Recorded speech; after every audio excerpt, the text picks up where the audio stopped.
Olá, meus irmãos, com muita alegria venho até você para mais um momento que Deus nos dá de oportunidade para que juntos possamos crescer na graça e no conhecimento que há em Cristo Jesus. Conforme fora prometido aos amados, hoje nós estamos fazendo uma reprise da lição da Escola Bíblica Dominical, a lição de número 6, que vai tratar dos gentios sem Deus. E hoje nós estamos voltando a essa temática para possibilitar a você que não teve a lição completa no domingo, possa hoje de forma mais aprimorada receber a instrução da Escola Bíblica Dominical. O nosso objetivo é interagir com você para que você receba a instrução da Bíblia Sagrada, mostrando que a profecia bíblica que Jesus liberou sobre a igreja, quando disse que as portas do inferno não prevaleceriam contra a igreja, nós estamos vivendo esta profecia, oferecendo a você a oportunidade de estar recebendo o ensino da palavra de Deus. Contamos muitíssimo com a vossa oração e, além da vossa oração, pedimos que você venha compartilhar o máximo possível desta live aos seus amigos, aos seus familiares, para que estejam junto conosco aqui, nessa lição da Escola Bíblica Dominical. Eu estou me referindo à lição de número 6, da revista da Casa Publicadora das Assembleias de Deus, que é a revista padrão das nossas lições bíblicas. Sejam bem-vindos, bem-vindos, bem-vindos à aula de hoje. E quero pedir a você, além de você compartilhar o máximo que você puder, que você venha interagir com a gente fazendo perguntas e que essas perguntas sejam de acordo com a temática da lição de hoje. Mais uma vez, sejam bem-vindos e quero agradecer a Deus pela sua vida e estar aqui comigo para mais uma aula, o presbítero David Kennedy, que a partir de agora vai compartilhar com os irmãos toda a programação da nossa aula de hoje. Graça e paz aos irmãos. Como aqueles que têm costume de nos acompanhar sabem, as nossas escolas dominical são ministradas aos domingos, 10 horas da manhã. Porém, no último domingo nós tivemos um problema técnico, que o vídeo ficou partido e alguns irmãos acabaram não podendo acompanhar por completo. Por isso nós trouxemos a aula novamente para hoje, para que todos possam acompanhar. Pedir para que você, de qualquer lugar do Brasil e do mundo que esteja vendo, coloque aqui a sua cidade, de onde você está falando, como a Ruth Lima, colocou aqui de Ji-Paraná, Rondônia, a Lindsay Soares, de Ottawa, Canadá, o Cláudio Vicente da Silva, de Ji-Paraná, também Rondônia, o Valmir José, de Machadinho do Oeste, a Vera Lima, de Rio Casca, Minas Gerais. Coloque aqui e participe conosco, assim como o pastor falou, não só com perguntas, mas também comentários dentro da lição. Os irmãos fiquem à vontade para participar conosco. Então, a lição de número 6, que foi a lição do último domingo, dia 10, que tem como título a condição dos gentios sem Deus. O texto áureo da lição se encontra na carta aos Efésios, capítulo de número 2, verso de número 11.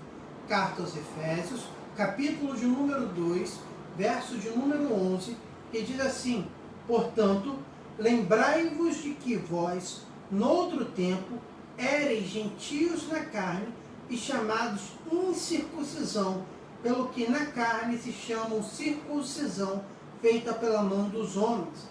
Efésios 2:11. A verdade prática diz: outrora sem Deus, por meio de Cristo, os gentios tornaram-se descendência de Abraão e herdeiros das promessas. A leitura bíblica em classe, você que não tem a revista pode acompanhar conosco na Bíblia Sagrada, se encontra na Carta aos Efésios, capítulo de número 2, versículo 11 e 12. Efésios 2, versículo 11 e versículo 12. E também na Carta aos Romanos, capítulo de número 4, versículo 12, versículo 13 e versículo 14. Então, Efésios 2, 11 e 12 e Romanos 4, 12, 13 e 14. Como nós fazemos, eu vou ler um versículo, o pastor Cláudio lerá o outro, para nós podermos dar a leitura bíblica em classe. E diz assim a palavra do Senhor, Efésios 2, 11. Portanto, lembrai-vos de que vós, no outro tempo, éreis gentios na carne e chamados incircuncisão, pelo que na carne se chamam circuncisão, feita pela mão dos homens. Que naquele tempo estáveis sem Cristo, separados da comunidade de Israel, estranhos aos concertos da promessa, não tendo esperança e sem Deus no mundo. Agora Romanos 4, 12. E fosse pai da circuncisão, daqueles que não somente são da circuncisão, mas que também andam nas pisadas daquela fé que teve nosso pai Abraão, que tivera na incircuncisão. Porque a promessa de que havia de ser herdeiro do mundo não foi feita pela lei a Abraão ou a sua posteridade, mas pela justiça da fé. Pois, se os que são da lei são herdeiros, logo a fé é vã e a promessa é aniquilada. Amém. O objetivo geral é esclarecer de que modo os gentios estiveram privados da promessa messiânica. E os específicos a primeiro, conceituar espiritualmente a circuncisão e a incircuncisão. Segundo, explicitar a antiga condição dos gentios sem Deus. Terceiro, afirmar que desprovidos de Deus os gentios marchavam para a perdição eterna. O ponto central diz que os gentios tornaram-se descendência de Abraão e herdeiro das promessas. Então, para começarmos, o pastor poderia elucidar para a gente o que significa os gentios na Bíblia e o que nós estamos estudando? Quem são esses gentios? Os gentios na Bíblia, num conceito bem simplório, são todos os povos ou nações ou tribos ou línguas que não fazem parte da família judaica. Essas nações gentílicas, elas tiveram o seu desenvolvimento a partir dos 3 filhos de Noé, Sem, Cão e Jafé. Ou seja, não tem sangue judeu, não é da família judaica, então são todos considerados, chamados povos gentílicos. Então, dito isto, para a gente fazer uma introdução do tema trabalhado, o comentarista ele separa aqui para nós 5 pontos que esses povos, os não-judeus, encontravam-se antes de Jesus. E aí eu gostaria de citar, e você que está com a sua Bíblia aberta, ou a revista, Efésios 2:12, que ele diz o seguinte, que naquele tempo, primeiro, estáveis sem Cristo. Então aqui é a primeira característica que nós vamos estudar mais na frente, que os gentios estavam sem Cristo. Segundo, separados da comunidade de Israel. Terceiro, eram estranhos aos concertos da promessa. Quarto, não tinham esperança. E 5, estavam sem Deus no mundo. Essas 5 características eram como esses povos gentios se encontravam, não era isso, pastor? Que é um retrato da nossa história de vida passada. Antes de aprimorarmos acerca desse assunto, queremos dar boas-vindas ao pastor Rusen Gama, que é o nosso vice-presidente na família ADCVEG, a missionária Isabel Cristina, que é a secretária executiva da família ADCVEG, a nossa igreja em São Gonçalo. Temos aqui a nossa irmã Rosângela Nascimento, a nossa irmã Luciana Cardoso, Dilceia Brasil ou Bastos está aqui com a gente, nos prestigiando nessa escola bíblica. Queremos agradecer a Deus por esses irmãos. Também cumprimentar o doutor Almeri Pedro de Carvalho, que é um advogado lá de Maringá, é um parceiro do nosso ministério, é uma pessoa muito especial para nós e queremos agradecê-lo por estar nos prestigiando. O Cauli Melo, que é um assessor do nosso ministério, é um braço direito do nosso ministério. Agradecer ao Rodrigo Espinosa, que está em Jacksonville, na Flórida, Estados Unidos. A Edna Catarina, que está conosco, de Joinville. Então fica aqui a nossa gratidão. O Renan Gustavo, que é o fotógrafo do nosso ministério, fica o nosso apreço. Voltando à temática aqui da lição, esses 5 pontos que Paulo está enfatizando acerca dos gentílicos, vale salientar, porque a gente não pode perder o pano de fundo, tanto histórico, cultural e religioso, para que a gente não se perca naquilo que Paulo está dizendo. Haja vista que Paulo está endereçando esta mensagem à Igreja de Cristo, que geograficamente está situada na cidade de Éfeso. Nós já vimos aqui nas lições anteriores que esta cidade, além de ser uma cidade bem desenvolvida para a sua época, uma cidade de grandes recursos, tanto financeiros quanto estruturais, esta cidade também era um centro religioso.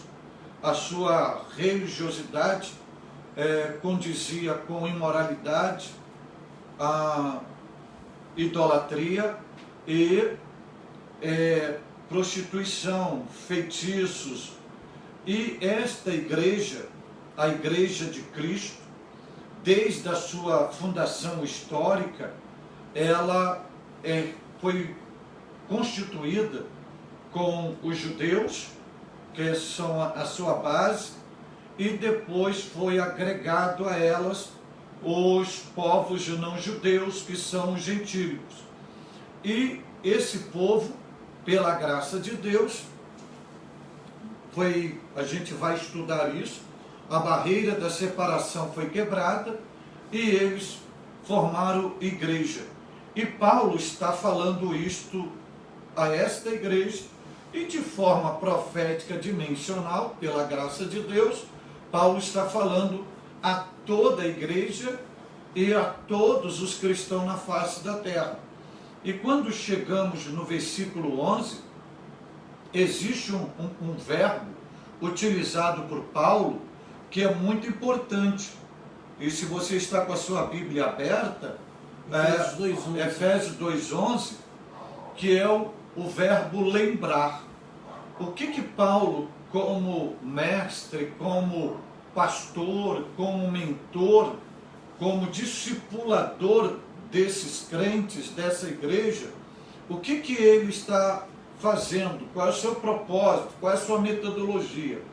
Ele está ativando a consciência dos crentes na igreja de Éfeso, que eles não perdessem a memória, não caíssem no esquecimento quem eles foram, onde eles viviam, o que eles faziam e qual era o destino da vida deles. Eles como gentios, eles fora da aliança, eles sem nenhuma perspectiva de esperança, tanto de vida eterna, quanto de qualidade de vida.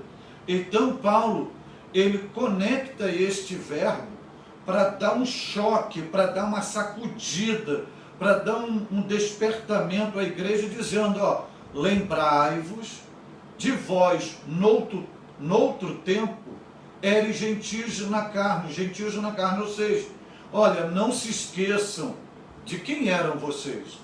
Vocês não eram filhos da promessa, vocês não estavam debaixo da aliança, vocês, na verdade, no plano estabelecido para a salvação, vocês eram estrangeiros, vocês eram estranhos, e vocês foram alcançados pela graça de Deus. Então a objetividade paulina é justamente para que aquele povo não esquecesse quem eles já foram, pudessem valorizar o que eles são hoje e alimentar a esperança do que eles tinham de promessa de serem com, ou seja, o arrebatamento da igreja ou com a ressurreição deles em Cristo Jesus, baseado pela morte e ressurreição de Jesus, com o seu corpo glorificado para viver a eternidade. Então, Paulo, nesse verbo lembrar, ele estabelece os 3 tempos, passado, presente e futuro. No passado, não esqueçam quem vocês eram. No presente, valorize o que vocês são. E no futuro, alimente a esperança daquilo que vocês hão de ser para a glória de Cristo, para louvor do Senhor Deus. Amém. E dito isso, nós vamos falar sobre a questão de circuncisão e incircuncisão. A circuncisão, nós falamos, era algo físico, mas que também tinha um significado religioso, porque, para quem não sabe, circuncisão é a remoção do prepúcio no órgão sexual masculino, ao qual foi algo instituído por Deus para que todo varão nascido ou todo bebê nascido do sexo masculino, ao seu 8º dia de vida, deveria ter aquela pele ali removida, e todo estrangeiro que fosse comprado como servo por moeda ou por algum valor que fosse comprado para ser escravo ou servo, também deveria passar por isso, e isso era feito na carne. Mas no sentido religioso, ela apontava para a santificação também. Daí... Justamente. Quando o Deus vai regulamentar a circuncisão, tem 2 grandes propósitos nisso, como você falou. Primeiro, um sinal físico. Vamos trabalhar um sinal físico e depois trabalhamos o sinal religioso. Então, uma criança do sexo masculino, no seu 8º dia de existência, aí você imagina, um ser humano, no seu 8º dia de existência, passando pelo processo, pelo ato da circuncisão. Hoje, quando a gente fala sobre isso, fica muito mais fácil, muito mais prático da gente entender, devido às organizações hospitalares, os profissionais habilitados para isso, que se prepararam para isso, e além disso, hoje você tem a anestesia, e essa anestesia pode ser aplicada de várias formas, e tem ainda o bisturi. Agora imagine naqueles lugares até laser também. Até o laser para poder fazer a remoção do prepúcio. Agora você imagine numa época que não havia uma estrutura, que não havia um ambiente de higiene ideal, que não havia uma pessoa preparada profissionalmente para isto, e que não tinha essas ferramentas. Então, como era feito? Isso era feito à base de faca de pedra, que é chamado de cutelo. E o cutelo o que é? Pegava-se uma pedra, polia, lixava, alisava, o termo bem popular, para que essa pedra ficasse pontiaguda, bem afiada, e com esta pedra ia lá no órgão genital desta criança, cortava o prepúcio, liberava a glande, e agora imagine o sangramento.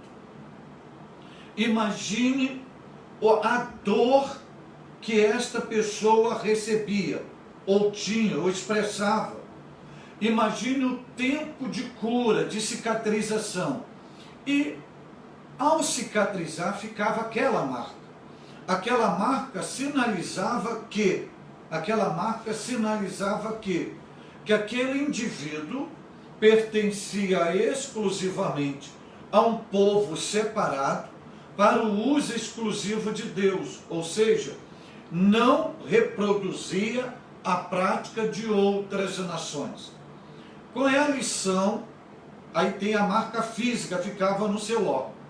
Qual é o outro ensinamento, que é a lição religiosa?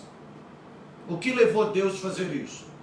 Porque na prática das nações que vivia ao redor do seu povo, essas nações, esses povos gentios, na sua prática de culto, de religião, tinha a imoralidade, a prostituição, a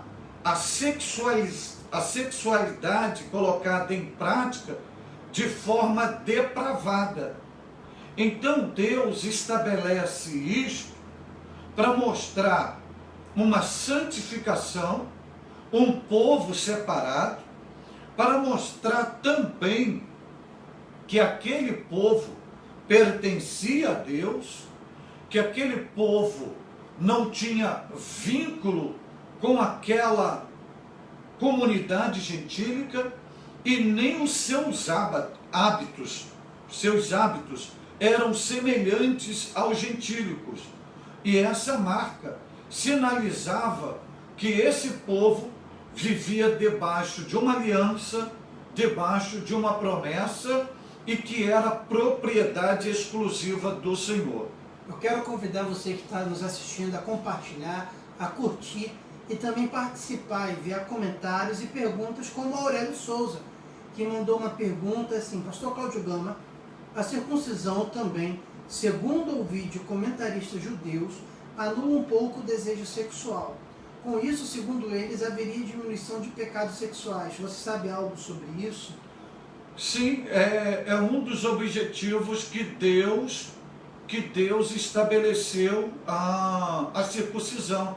Porque na libertinagem, vamos usar o termo assim, dos gentílicos, na libertinagem gentílica, a prática, o libido, o desejo era aflorado.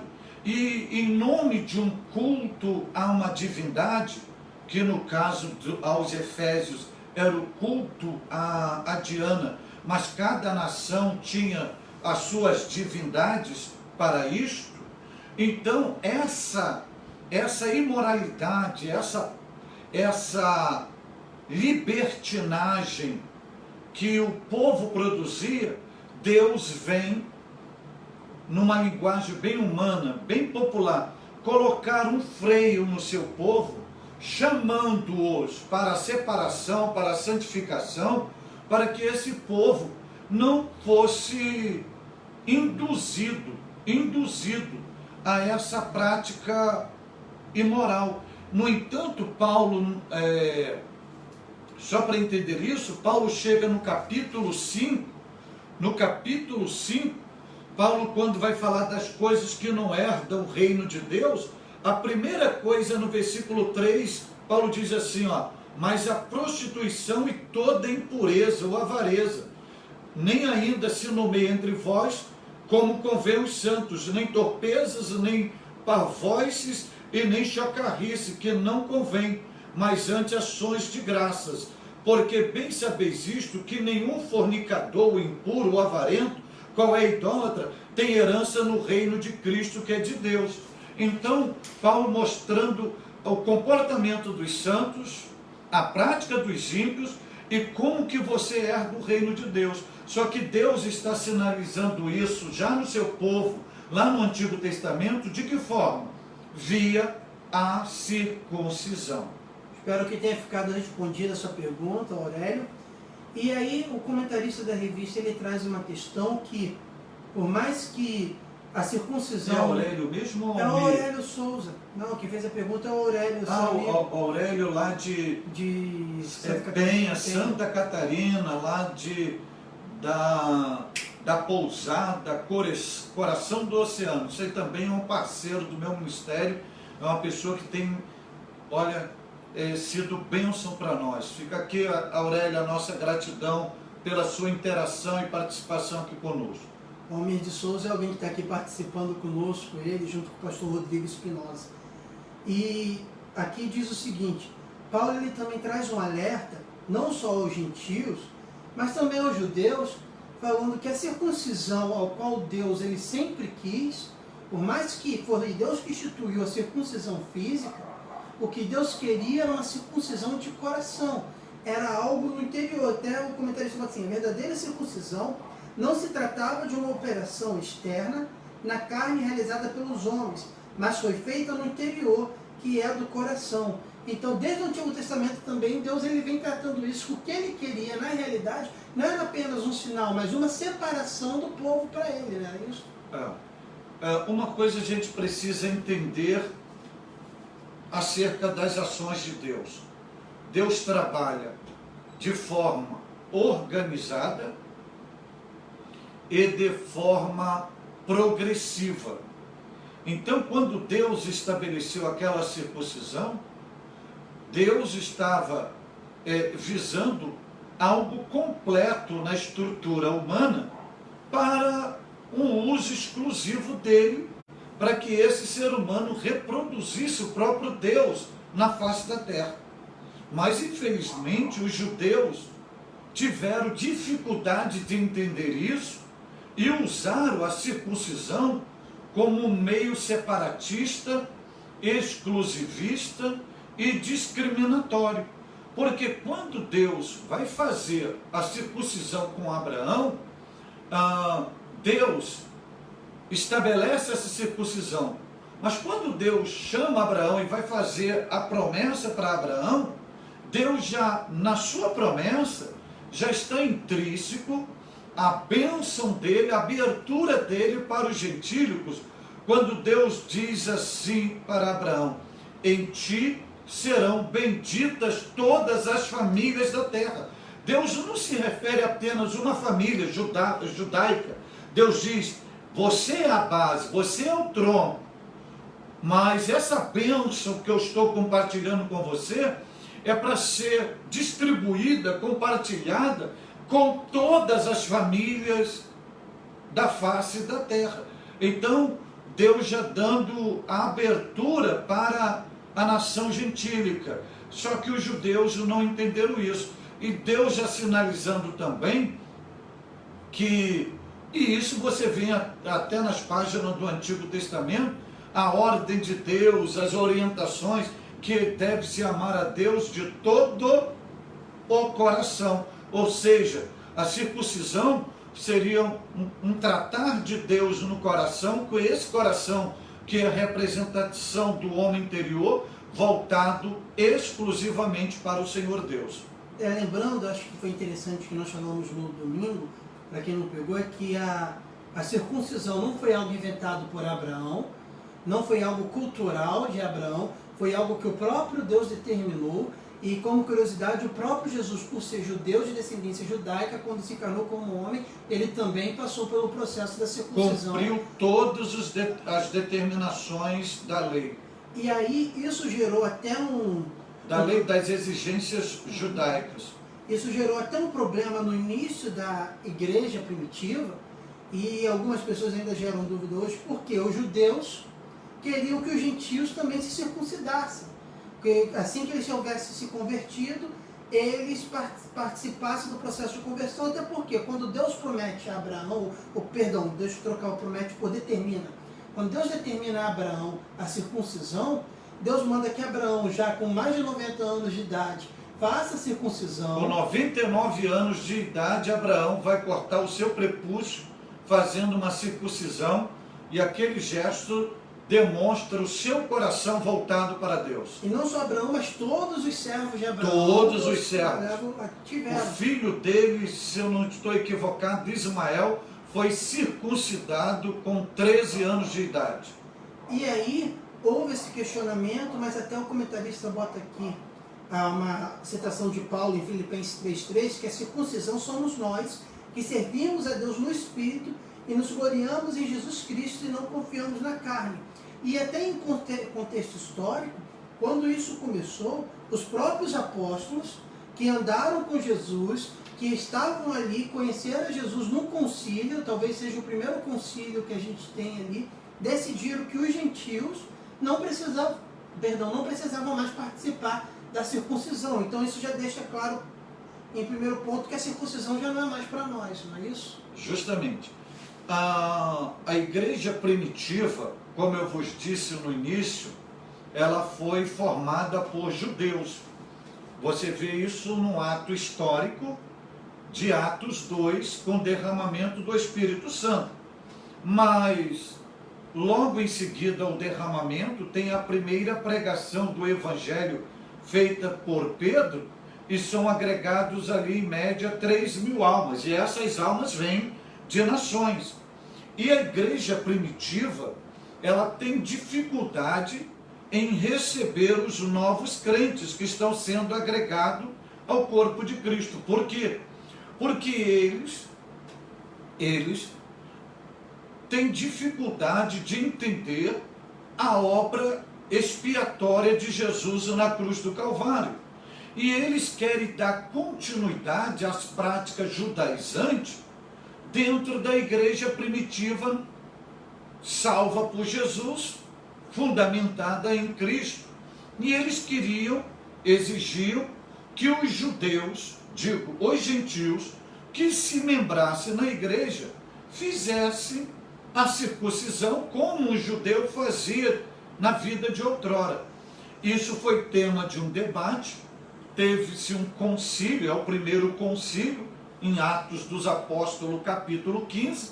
Então o apóstolo Paulo e os apóstolos se posicionam e fica determinado que os gentios não tinham nenhuma responsabilidade, compromisso dessa prática da circuncisão. E fica de forma doutrinária, conscientizado, e isso está registrado na Bíblia Sagrada, que a circuncisão daqueles que são alcançados pela graça de Deus e que a obra expiatória de Jesus Cristo conquistada na cruz do Calvário é infundida no coração de um ser humano pelo Espírito Santo, ali já aconteceu a circuncisão do coração, ou seja, essa pessoa torna-se propriedade exclusiva do Senhor e dedicada exclusivamente para o serviço do Deus vivo, tendo uma vida separada no sentido de viver em santidade para Deus. Paulo chama isso da circuncisão do coração.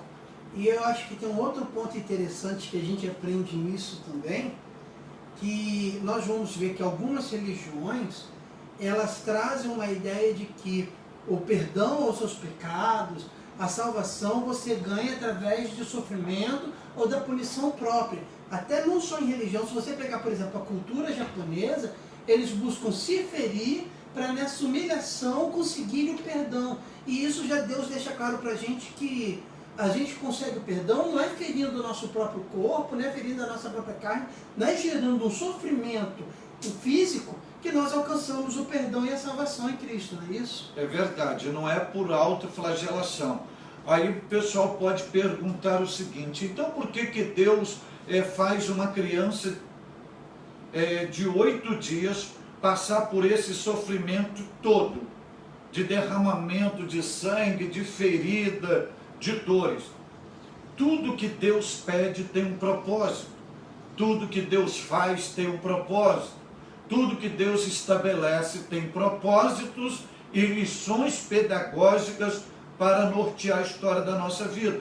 Quando Deus pede isso, a circuncisão, você imagina uma criança de 8 anos passando por aquela toda dor, ok? Então Deus ensina o seguinte, que fazer a vontade de Deus, servir a Deus com prazer, não é tão fácil como se imagina.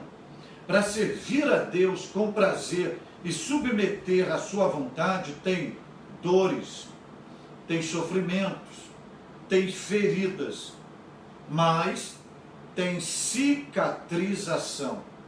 Então é isso que Deus está ensinando e mostrando depois disso tudo, que quando você tem a circuncisão do coração, você é uma propriedade exclusiva para o Deus dos céus. Então você não está inclinado ou voltado para aquelas práticas de outrora, porque você foi marcado por Deus, viu o Espírito Santo no seu coração. Seu coração, seu prazer, seu desejo, sua vontade é totalmente para Deus. Amém. Lembrando aos irmãos que estão aqui participando da live conosco, curta, compartilhe, envie para os seus amigos, e qualquer dúvida que estiver aqui dentro do tema, ou qualquer comentário, os irmãos tenham a liberdade de botar aqui no chat, participar conosco, que na medida do possível nós vamos responder e nós vamos botar a participação dos irmãos aqui. Dito isso, esclarecido a questão da circuncisão, tanto para os judeus quanto no contexto da nova aliança, a gente vai ver que havia um posicionamento em que ou um local, ou uma forma que os gentios viviam antes de Cristo. E Paulo vem trazendo isso, e o primeiro que ele fala, que é uma vida sem Cristo, que ele diz o seguinte, o comentarista aqui, isso indica que a religiosidade dos gentios era incapaz de inseri-los na promessa messiânica de salvação. Eu acho que aqui a gente já quebra de uma forma, acho que bem clara, aquele adágio popular de que todos os caminhos levam a Deus. Muitas pessoas falam isso para tentar justificar suas falsas religiosidades, seus falsos caminhos, dizendo que todos os caminhos levam a Deus, quando na realidade a gente sabe que só existe um caminho, que é Cristo. Ou seja, se nós estamos sem Cristo, nós estamos longe da salvação que veio para nós através do Messias. E quando a Bíblia diz estáveis sem Cristo, não significa sem religião, porque os gentios, isso historicamente, biblicamente, culturalmente e modernamente, os gentios, eles têm as suas religiões, suas práticas culturais e seus deuses. Quando diz sem Cristo, é que eles não tinham a esperança messiânica e nem alimentavam essa possibilidade em si mesmo de alcançarem a salvação em Cristo Jesus. Então, na linguagem paulina, eles estavam perdidos em si mesmos nas suas práticas pecaminosas. E, além disso, de estarem sem Cristo, Paulo ele traz uma questão que, na perspectiva, os gentios eles estavam fora da lei, porque estavam afastados, que é o segundo coisa, estavam separados da comunidade de Israel, ou seja, não possuíam comunhão com Israel, logo, eles não pertenciam à lei, nem às promessas, e nem aos pactos que Deus fez. Então, nós temos vários pactos na Bíblia. A gente tem o pacto que Deus fez com Abraão, o pacto que Deus fez com Moisés, o pacto que Deus fez com Davi, todos esses pactos que apontavam para Cristo, que seriam cumpridos através do povo judaico ou através de Israel, mas que os gentios, por não estarem fazendo parte da comunidade de Israel, ou seja, não eram parte do povo que Deus escolheu, eles também não tinham as promessas sobre eles, não era isso? E por isso que eles são chamados na Bíblia de estranhos, de estrangeiros, de não estar vinculado à família judaica. e não estando vinculado à família judaica, eles não eram alvo da bênção da salvação. E isso é registrado na Bíblia Sagrada, porque a Bíblia diz que a salvação vem dos judeus para os judeus. O primeiro alvo de Deus era o povo judeu. Para a bênção da salvação fazia parte do plano de Deus. E quem não era da família dos judeus não eram considerados totalmente pessoas estranhas. Porque foi uma escolha divina separar um povo para ele, porque é aquilo que o senhor falou, Deus cria Adão, cria Eva, e eles vão tendo uma descendência que na realidade se torna uma descendência pecaminosa. Deus vai lá para destruir aquele povo, mas resguarda Noé. De Noé, como o senhor já bem falou no início, Noé tem 3 filhos, Sem, Cã e Jafé, e ali Deus vai vendo aquela geração, e dentro daquelas sementes, Deus escolhe Abraão e separa uma nação de Abraão. Então foi Deus que escolheu ter um povo para ele, não foi?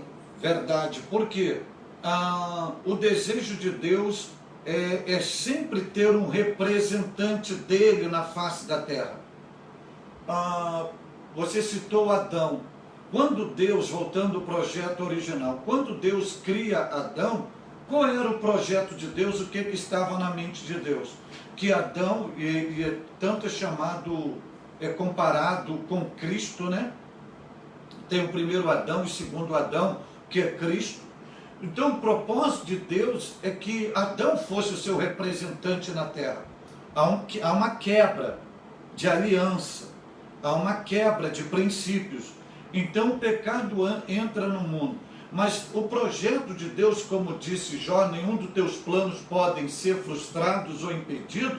Então Deus vai formatar um povo exclusivo, zeloso de boas obras, que pudesse representá-lo na terra, refletir a sua glória e ao mesmo tempo adorá-lo com toda a liberdade.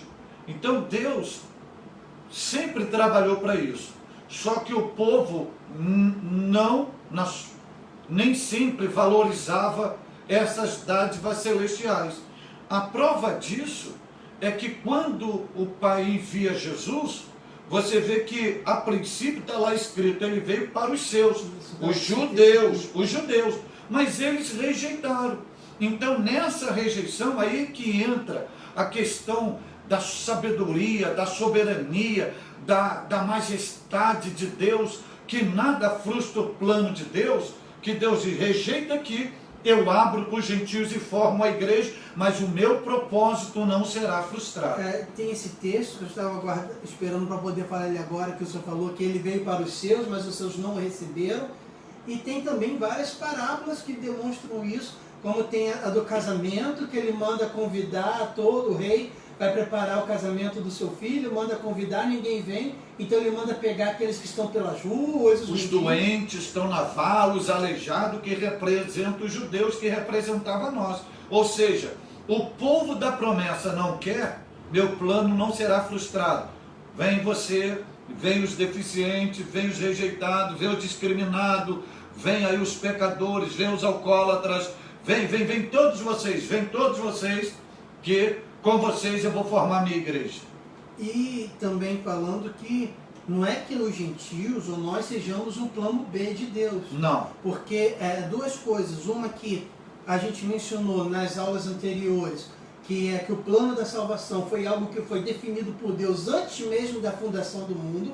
Então os gentios já estavam dentro da mentalidade de Deus, e algo que o Senhor citou hoje, que quando Deus fala para Abraão que em ti serão benditas todas as famílias ou todas as nações, Deus já está ali profetizando para Abraão que lá na frente os gentios também seriam alcançados. Né?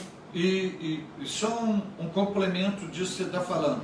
Lembra que Deus determinou, vamos lá, o estrangeiro, que não nasceu judeu, mas que ele fosse comprado por um preço, ele seria circuncidado? Deus não estabeleceu isso? Ali já estava o plano da redenção. O estrangeiro, somos nós, comprado por um preço, a obra sacrificial, inserido na família de judeu, hoje igreja, e a circuncisão no coração. Já estava ali o projeto de Deus estabelecido naquele ato, o plano da redenção. Valeu, Luiz. E aí nós já citamos 3 dos 5 pontos que Paulo ele vem falando em Efésios 2:12. O quarto ponto que ele menciona é que não tínhamos, os judeus, os gentios não tinham esperança. Não tinha. E eu comentei aqui, os gentios eram desprovidos dessa esperança por causa de parte da filosofia grega. Então a gente vê que não é de hoje que a cultura ela influencia a vida dos seus cidadãos ou a vida da sociedade. E era muito comum, naquele período, os grandes pensadores duvidarem ou questionarem de uma existência de vida após a morte. As pessoas acham que só hoje, pela difusão do ateísmo, que não existe, você vai morrer, não existe nada. Mas antigamente os grandes filósofos, principalmente em Éfeso, nesse período aqui, eles já falavam que após a morte não haveria nada. E até tem um texto muito interessante de um dos filósofos da época, que ele só fala o seguinte, só resumindo, que aquele que está ali, o ser humano, ele não deve temer a morte, porque quando a morte chegar, aquele ser humano já não existe mais. E se ele existir, a morte não está ali. Então eles mostram que, na visão deles, morreu, acabou-se tudo. Então isso é viver sem esperança, né? Justamente. Você veja que a mentalidade, a cultura, o sentimento, ele é totalmente biológico. Morreu, acaba-se tudo. Isso vem contra toda a mensagem do cristianismo, porque à luz da Bíblia existe vida após a morte do ser humano, independente do seu credo religioso. A grande diferença é onde você ou onde o ser humano vai passar a sua eternidade. A morte, à luz da Bíblia Sagrada, ela mata a estrutura biológica, mas ela não mata a essência do homem, a sua personalidade, aquilo que é a essência incorpórea, o imaterial, o espiritual. O que nos faz gente, o que Paulo chama de homem interior. A morte não mata. Paulo diz, o homem exterior se corrompe dia a dia, mas o interior se renova. O homem interior, ele é imortal. Ele é imortal. Então, o segredo é onde continuará vivendo, porque a nossa vida, ela não termina na sepultura, ou no último suspiro, não termina com o último suspiro. O grande segredo é que a Bíblia diz que só existe 2 lugares de destinos para o ser humano, que é céu e inferno. E esses lugares o ser humano vai baseado nas suas decisões aqui na face da terra. Haja vista que em Jesus Cristo foi derrotado todo o poder da morte, e Jesus trouxe consigo a imortalidade. E o resumo disso tudo, eu poderia dar aqui pelo menos um texto no Antigo Testamento e um texto no Novo Testamento, mas tudo isso vamos resumir numa palavra de Jesus. Jesus, em João 11:35, ele respondendo às irmãs de Lázaro: eu sou a ressurreição e a vida. Quem crê em mim, ainda que esteja morto, ou seja, fisicamente, biologicamente, mas o que? Viverá. Anunciando que ressurreição, continuidade da vida, tudo isso. Jesus estabelece isso e falou isso. E essas verdades estão pautadas nas doutrinas bíblicas. E quando diz que os gentios não têm esperança, é igual hoje aqui, e isso está até registrado na Bíblia Sagrada. Jesus fala sobre isso, comparando aos dias de Noé, a sociedade de hoje. E amanhã a gente não sabe se a gente vai amanhecer vivo, então vamos arrebentar hoje, vamos comer o que tem que comer, beber o que tem que beber, aproveitar o que tem que aproveitar, porque a gente morre e fica tudo aí, pronto, acabou. não sabe que o ser humano é dotado de vida eterna. E a qualidade de vida hoje são sementes que plantamos para a qualidade de vida na eternidade, baseado nas nossas escolhas, ou seja, em Cristo ou sem Cristo. E aí até o comentarista ele bota no subsídio bíblico uma frase que é interessante, que ele diz assim, que nós precisamos de uma esperança infinita que só a fé em Deus pode dar. E aí eu lembro do próprio Paulo que vai dizer o seguinte, que se nós esperamos a Cristo somente nessa vida, miseráveis homens que somos, é o que diz Paulo. E isso é incrível, e é interessante porque nós cremos que Deus nos criou. Então nós cremos que de uma forma nós viemos de Deus e que existe algo de Deus em nós. Independente de você servir a Deus ou não, Deus ele foi seu criador e o seu espírito é algo que foi criado por Deus em você. Independente do credo religioso, independente se é ateu ou não, independente da religião, independente, a origem do ser humano é divina. E por isso, e aí vocês vão entender o porquê eu estou falando, pelo ser humano ter essa origem, existe algo no interior dele que clama pelo seu Criador e que só pode ser preenchido por Deus. Você ver isso, o que você está falando, eles falam até de forma automática. Por exemplo, quando estão numa aeronave e de repente vem uma tempestade ou uma mudança de vento, que a aeronave começa a balançar.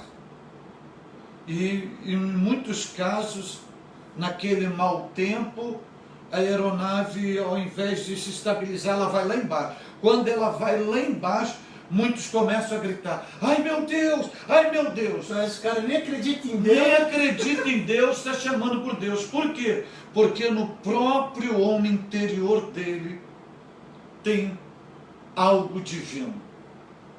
Tem o parentesco com Deus. Essa é a linguagem bíblica, o parentesco com Deus. E é onde, quando nós estamos afastados de Deus, nós vivemos sem esperança, porque essa esperança infinita só é encontrada pela fé em Deus, né? Quando a fé é ativada e a graça de Deus nos alcança e o amor de Deus é derramado no coração pelo Espírito Santo. E aí a gente entra no último tópico que Paulo vai falar, porque até o comentarista bota assim, que a falta de esperança e de paz revelava a ausência de Deus.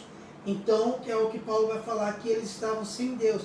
E aí a gente volta ao que você falou antes, que eles eram politeístas.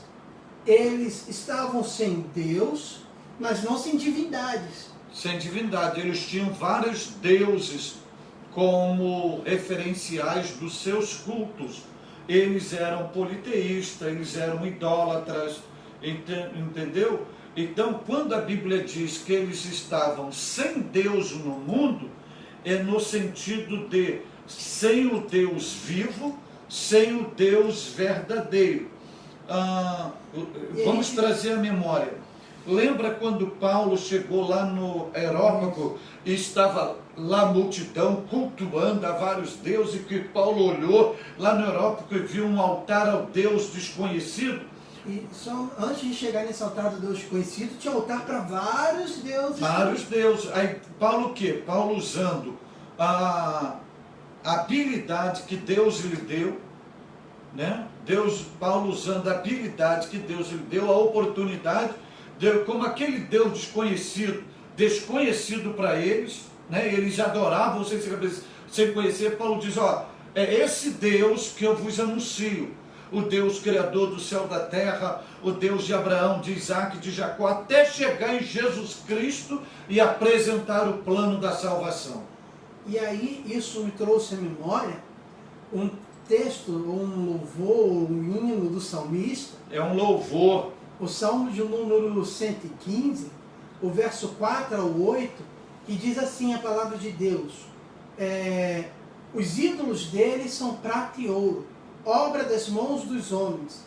Tem boca, mas não falam, tem olhos, mas não veem, tem ouvidos, mas não ouvem, nariz tem, mas não cheiram, tem mãos, mas não apalpam, tem pés, mas não andam, nem som algum sai da sua garganta.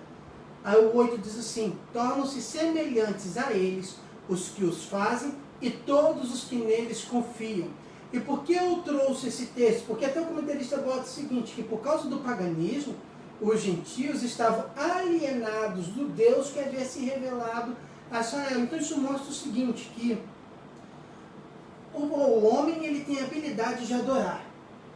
Isso é inerente ao homem, tem a capacidade de oferecer a adoração. O homem é um ser religioso. E aí, ele tanto pode oferecer a adoração de várias formas, que nós vamos ver, vamos citar na Bíblia. A adoração a divindades, que não é o Deus. Nós vamos ver a adoração a Deus, e até João, confundido ou maravilhado por tudo, ele se prostra perante um anjo, que o anjo diz: não me adore, eu não sou digno de adoração. Então o homem ele tem a capacidade de oferecer adoração ao que ele quiser. Isso é algo que Deus deu ao homem. Mas é aquele negócio, a própria Bíblia vai dizer que é o seguinte: você atrai para você aquilo que você adora, ou na linguagem do salmista, você se torna parecido com aquilo que você adora. Ou seja, se nós adoramos ao Deus verdadeiro, logo nós nos tornamos mais parecidos com Deus. Agora, os gentios que não adoravam ao Deus verdadeiro, mas adoravam as estátuas feitas por mãos de homem, que não falavam, que não enxergavam, que não viam, espiritualmente falando, eles se tornavam igual a isso. É por isso que muitas vezes nós pregamos e ficamos: poxa, como que a pessoa não recebeu a Jesus? Como a pessoa não entendeu a mensagem? É porque o espírito dela já ofereceu adoração a tantas coisas erradas que ela já se tornou cega em espírito, surda em espírito, não é isso? É o que Paulo responde na lição que nós estudamos no capítulo 2, no seu início. Mortos em seus pecados. São mortos. E isso é muito interessante, porque a realidade daquele povo era essa. E algo que o comentarista diz, que é muito interessante, que é o que nós estamos falando sobre os vários deuses, ele está no comentário bíblico Beacon, que ele bota assim: o Westcott afirma que os gentios tinham muitos deuses e muitos senhores, e um Deus como causa primeira nas teorias filosóficas. Ou seja, eles serviam a vários deuses, a vários senhores, e acreditavam que um Deus foi responsável por criar, ou era o princípio de tudo. Mas eles não tinham nenhum Deus que amasse os homens, ou um Deus a quem os homens pudessem amar. Porque a adoração ao Deus vivo verdadeiro, o servir ao Deus vivo verdadeiro, está baseado em relacionamento, está baseado em amor, está baseado em transparência. Então, com os outros, você não desfruta isso. E talvez seja essa a principal... É claro, Deus ele é grande, ele é maior do que qualquer outra divindade que nós sabemos que não existe, mas talvez a principal diferença seja o amor, ou o fato de Deus se relacionar com o homem, né? Diretamente e plenamente, porque Deus poderia viver na sua vida exclusiva, longe de tudo e de todos, e deixar o homem à revelia.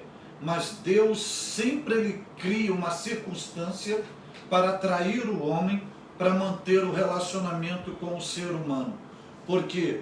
Porque a vida com Deus não é uma vida de obrigação ou de religião ou religiosa. É uma vida de prazer, relacionamento, intimidade, baseado num fundamento: amor. Então, quem ama se dedica, troca, se relaciona e faz tudo voluntariamente. É a única coisa que Deus requer de nós. É esse relacionamento baseado em amor. E isso só é possível quando você é alcançado pela graça de Deus. Porque com a vida de outrora, na vida gentílica, a gente não conseguia compreender isso, porque Paulo vai dizer em 2 Coríntios 4:4, que o Deus desse século, se referindo a Satanás, cegou o nosso entendimento para que não pudéssemos ver o resplandecer da glória do Evangelho de Cristo segundo Deus. Amém. Bom, irmãos, nós passamos agora toda a revista. Eu espero que Deus tenha falado ao coração dos irmãos.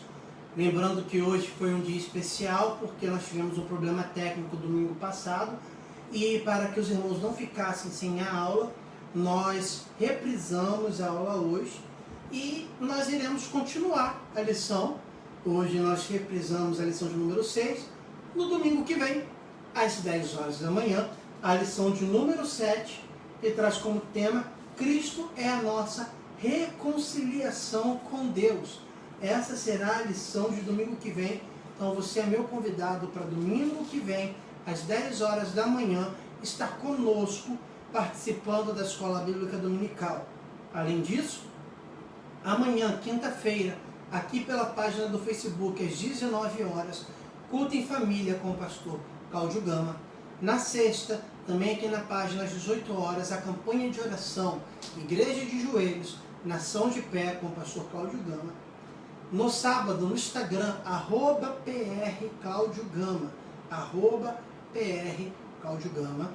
Às 18 horas, no sábado, o pastor Cláudio vai estar conversando com o pastor Eliseu Rodrigues. Pastor Cláudio, o pastor Eliseu Rodrigues, no sábado, às 18 horas, no Instagram, @PRCláudioGama, num bate-papo.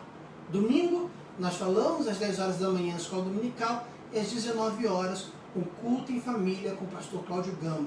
Mais uma vez, peço que vocês curtam, compartilhem, convidem pessoas para poder participar do culto e da Escola Bíblica Dominical. E agora eu deixo vocês para uma palavra final do pastor Cláudio Gama, para que ele possa orar por vocês e abençoar a vida de vocês. Que Deus abençoe. Não teve nenhuma pergunta? Não, a pergunta que teve foi da Aurélia. Graças. Oh, glória a Deus. Queridos, além disso, eu peço uma gentileza para vocês. Se você já me segue, já te agradeço. Mas se você ainda não me segue, eu solicito a você que você me siga lá no Instagram, @PRCláudioGama. E também no meu canal lá no YouTube, Pastor Cláudio Gama. Nos dê esse privilégio, passe para os seus amigos, para os seus familiares. Vamos lá, vai ter novidade para vocês aí no canal do Pastor Cláudio Gama no YouTube. Vai vir aí uma série de ministrações que eu vou fazer à luz da Bíblia e você vai poder tê-la lá no YouTube. Outro detalhe que eu gostaria de compartilhar com vocês: não deixe de orar pelo Brasil, não deixe de orar pela igreja brasileira, não deixe de orar pelos pastores. Muito obrigado pela sua participação, muito obrigado pela sua audiência, muito obrigado por você estar aqui comigo. Vamos orar, falar com Deus. Nosso Deus, o nosso Pai, te agradeço pela tua bondade, pela tua misericórdia, pelo teu amor.